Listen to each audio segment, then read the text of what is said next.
Assalamualaikum warahmatullahi wabarakatuh. Hari ini berlangsung sukan tahunan di sekolah saya. Mari kita saksikan kemeriahannya.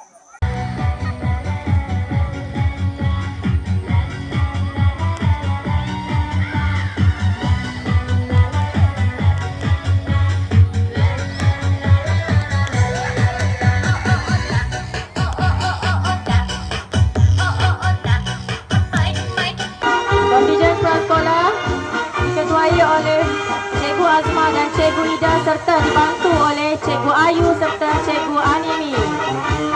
Berikan tepukan gemuruh untuk prasekolah.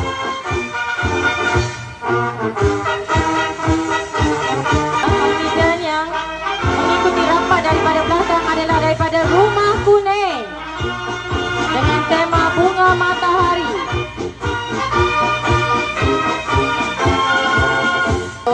Kontijen daripada Rumah Hijau dengan motonya Green Rock for More.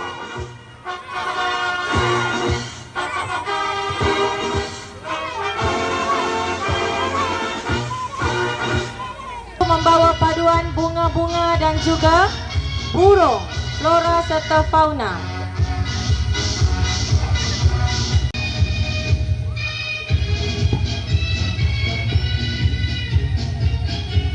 Assalamualaikum Abi. Apakah perasaan Abi menjalankan sukan pada hari ini? Waalaikumsalam warahmatullahi. Abi rasa amat gembira lah kerana sukan pada tahun ini dapat dijalankan dengan meriah sekali dengan sambutan daripada ibu bapa yang begitu ramai yang hadir dan juga kerjasama daripada semua pihak lah. Terutama juga YDP PBG pun hadir untuk memberi sokongan pada sukan pada tahun ini. Terima kasih. Bero, bero, bero.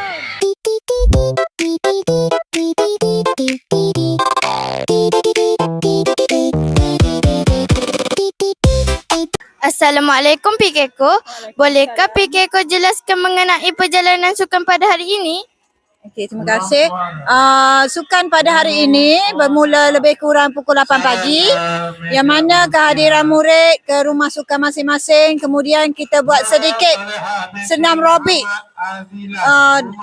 bersama semua murid dan guru, dan kemudian kita buat perbarisan rumah sukan yang sudah selesai tadi.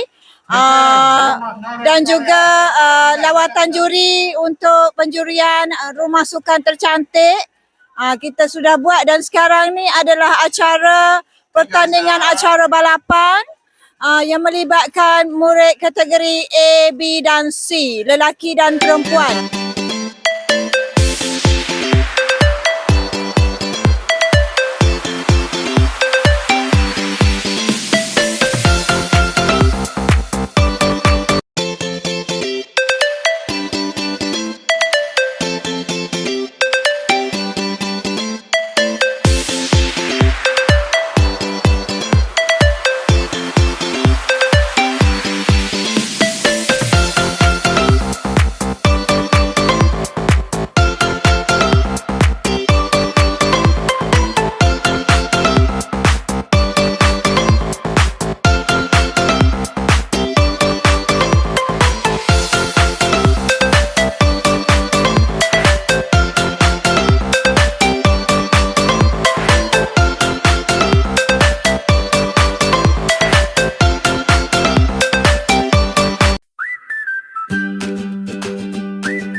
Begitulah berakhirnya sukan tahunan di sekolah saya.